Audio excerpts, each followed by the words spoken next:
What's up with it once again, ladies and gentlemen, bros, women, fanboys, and fangirls, and Nakas, and aka Modis out there? It's Nintendo Sony Free 2011, aka Meaning Wolverine. As I'm wrestling intros and natural swords, this channel, follow me on Twitter, Instagram, all the good stuff. Sorry for the camera just dropped there for a second, but anyways, I would have did this video yesterday, but I was just way too tired after I came back from Community Day where Pokemon Go. I was playing a little bit of I had to play this one. There was no way in absolute hell I was missing this thing. As most of you guys know, Pokemon, the very first two Pokemon I ever saw in anime was Rhyhorn and Rhydon, way back in my late 90s kids' days. Way back when. It was probably before some of you were even born. Who knows? Anyways, my God. Speaking of Pokemon, as you can tell, oh God, I really don't want to get into this fucking article, but I had to, man. I had to, man. This shit is just really, really fucking silly, man. Honestly, not surprised. It is Kotaku. They do a lot of this sometimes. This third wave feminism, SJW shit. As they gotta do this tokenism fucking crap and all that shit. I'm not really surprised. It doesn't shock me at all in the slightest, but at the same time, it's just me the wrong way. If that makes any sense, but anyways. This comes from Ryan Ashcraft. It's February 20th, 10:30. So it's only happened 2 days ago. This one, some pretty big recent news. I haven't heard about this dude in about 4 months.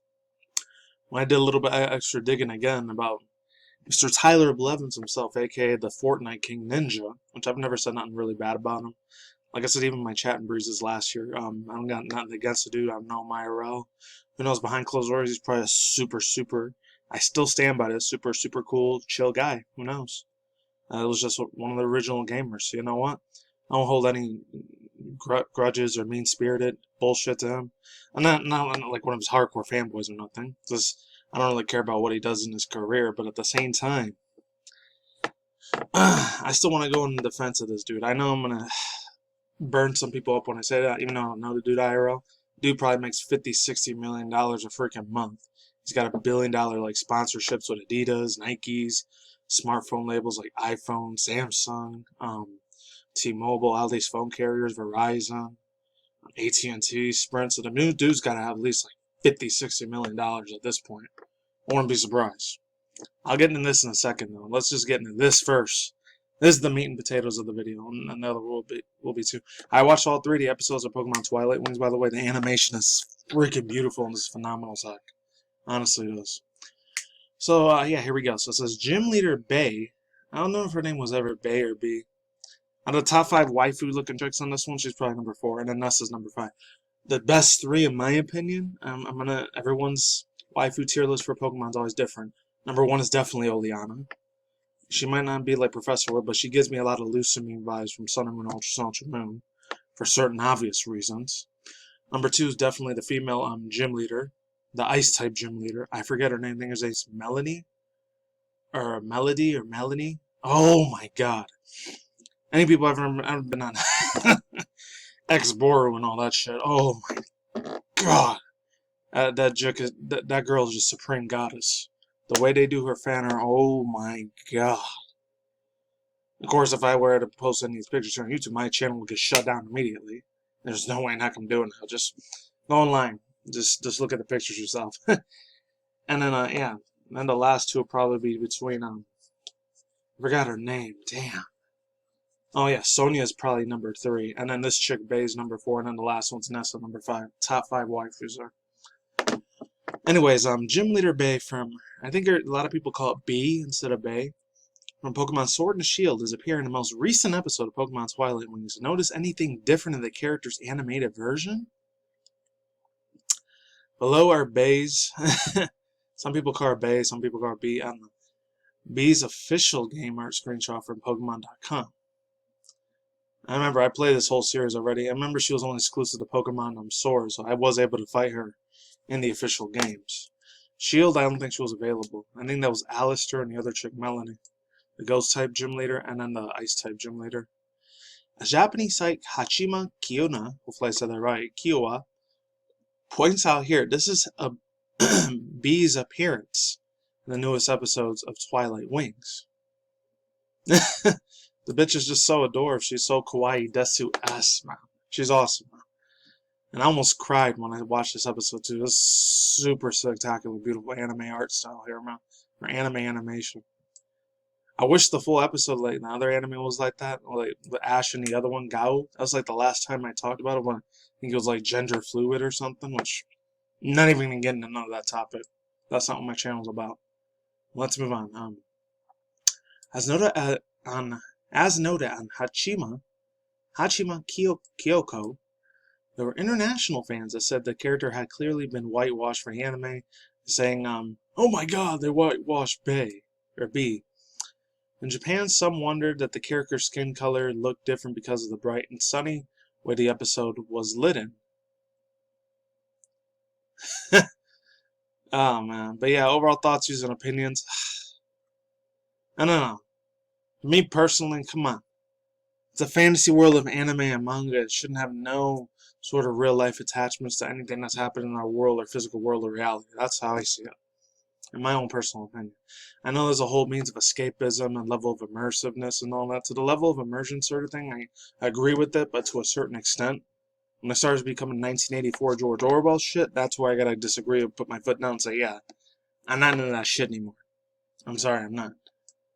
It's fun to have fantasies and do all this beautiful level of immersive, like, keeping in contact, like trying to like have conversations with the things that you really, really love. But at the same time, don't get too deeply involved with it, because I'm gonna call myself. I know some people they get way too crazy. Lucky for me, I know I haven't said it in like 3.5 years, but I was lucky enough to have at least 80 different fucking girlfriends when I was in community college. I already had that like social interaction already when I was in community college at the time. Thank God, because if I wouldn't, probably would have been a fucking incel, and it really would have sucked ass too. So yeah, all these fucking people complaining about it. The few minorities are playing about on Twitter. Just put your big boy or big girl pants on and just get the fuck off Twitter. Come on. Go somewhere else like on 4chan or Reddit. I want to talk about toxic places. Those are way more extra toxic. But anyways, let's get onto this ninja thing. Oh man, I feel like I gotta defend the dude. I already watched the video already, but at the same time, there's only one thing I disagree with when he did that whole LeBron James and his agreements and disagreements on how he's comparing to like competitive tournament people to LeBron James. I don't know. That's a little bit too much over the edge. So, Tyler Ninja Blevins is one of the biggest gaming personalities that ever walked the earth. Definitely doesn't have needs no introduction. The man is still, he's got to at least have $50-60 million every month. I'm not surprised. Alongside the most mediocre rise of Fortnite, the Detroit-born streamer has a shot at the top of gaming and streaming of the world's past for a couple of years. Along his way, he's traded his Twitch for Mixer as part of a big money deal with Microsoft, streamed with Fortnite with Drake, and even did a collaboration with Adidas. This one to me feels like shrouded mystery. Then again, I'm in the Truth or Movie alternative media community, so that's a video for another separate time. I might talk about it at the end of this video. I don't know. He's been everywhere, and his sphere of influence has grown beyond games. And that said, along the way, he's also found himself in a few mild controversies on the subject of criticisms when he takes to stream on social media.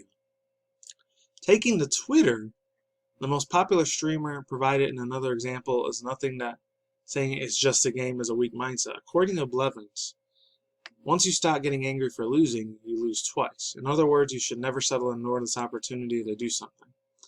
As you would expect, this tweet attracted serious attention, criticisms, support, and some confusion, like any other tweet worth a damn does. Judging by the reaction of his tweet, Ninja appears to be the minority in this one.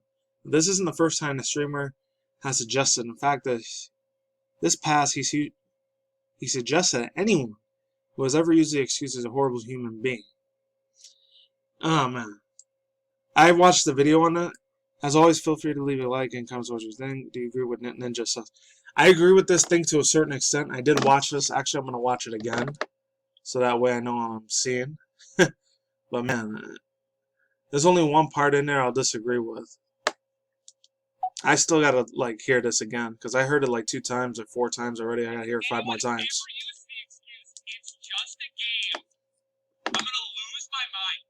Imagine telling LeBron James, Tom Brady, that when they're pissed off after losing a game, that it's just a game. Like, I'm gonna lose. Like, are you kidding me? You're so stupid. It's the competitive nature, bro. It's about respect, bro. It's about pride. It's so much bigger. I agree with that part. It is about respect and pride when you do this as an esports competitive level. I agree with that part. It's a horrible human being. It is lazy. You're a lazy human being. Yeah, but calling people lazy and all that, that's a little bit more different. That part, I disagree with that part when he was stating his claims and all that. Then this dude's almost a millionaire gaming. He's already been on so many like mainstream media shows. He's been on Ellen, Jimmy Kimmel, Jimmy Fallon, the Steve Colbert thing, which I don't really watch any of those things. Maybe when I was like early 2000s, mid 2000s teenager, I did watch it a couple times here and there, but not religiously though. Not all the freaking time. That shit right there, oh man. That part I don't agree with. It's like, oh, you're just a lazy human being. That part, that's a friendly and kindly disagree to that shit. And then this is somebody that's not getting paid by any of the sponsors. I'm not getting sponsored by Red Bull or any of these other like billion-dollar companies like Nike or Adidas to say this shit defending him. I just feel like he was like in a real bad emotional part in his life. Maybe his relationship's not going well. I don't know. Who's to say? But other than that, yeah, who knows? The only thing that I get a little bit like red flags start going up is when he was on Masked Singer, and he was on a lot of these daytime, nighttime talk show hosts. There's a lot of these ones. They're a lot of sellout places. You pretty much got to sell your soul to Satan to be a billionaire or millionaire. That part's a little bit different, and it goes in a lot of whole tinfoil hat conspiracy theory shit, which I'm not going to get into. I do listen to 2 other channels that are a lot more bigger than that. I highly suggest you follow them. One's called Alex the Activist. Another one's the scariest movie ever. Very, very, very well informed channels when you're waking up these people and shit. Not the get well go broke crap, the real awakening shit. I'm just saying. That's the thing that I don't want to hate him too much on, but I really hope he's not a part of that evil satanic society shit. I really hope he ain't. But anyways, yeah, let's get on to the last little bit of news. Unfortunately, this man's Twitter account got hacked literally the other day. So that's why I'm having a little bit extra sympathy for the dude today. So it says, tech giant and sports organizations aren't the only ones. This comes from Guare Lumeras, I think. The only ones in wrestling with high-profile Twitter accounts. An intruder compromised a well-known streamer named Ninja, aka Tyler Blevins again, midday, February 22nd, literally the other day. Trying to use the ranks opportunity to start a beef with Fortnite star TQ and complain about the account possibly for the perpetrators and inevitably suspend it. The attacker even tried to extort Ninja's wife and business partner, Jessica Blevins, over... though this is clear it wasn't the first time he was dealing with a wannabe hacker, she said to the intruder lasted 5 minutes. Not surprisingly enough, Ninja wasn't fazed by it either. Besides deleting this tweet, he posted a video below, lasting an irrelevant person for grasping verbatim popularity. Same script every time, he said, suggesting that it wasn't particularly sophisticatedly hijacked. The incident wasn't the first for Ninja. In July last year, scammers compromised his Instagram account and pushed bogus giveaways. This makes it clear that he's a high-profile target, though undiscovered, of how he's relatively easy to deface his accounts, even when the owners are likely to take security seriously. Until social media accounts are alright, you can expect some attacks for a while, but yeah, he's probably got a backup account somewhere. This dude, he's doing fine. He'll never have to work for the rest of his life again. He is literally living in paradise right now with all the money he's got. So, hey, it is what it is. As hopefully none of his brands and sponsorships don't decide to turn away if he says something stupid. That's all I'm hoping. If that happens, he might be broke as fuck afterwards. And they'll take all that money away from him. I don't know. Which would suck. That's all I'm going to say for now. I'm out of here. Links to the description box down below. Hearts on the side and I'm done. Peace out once again, ladies and gentlemen, bros, women, fanboys, and fangirls. And as always, we'll talk as Nikki Kamoi's out there. I'll see you when I see you guys today. Have a good night wherever you're at in the universe out there. Stay tuned for more future content on this channel, including video gaming industry news, anime manga news, internet news, and that wraps up the video. Take it easy. Peace out. Amen like sauerkraut. Ladies and goodbye. I'll see you on the flip side.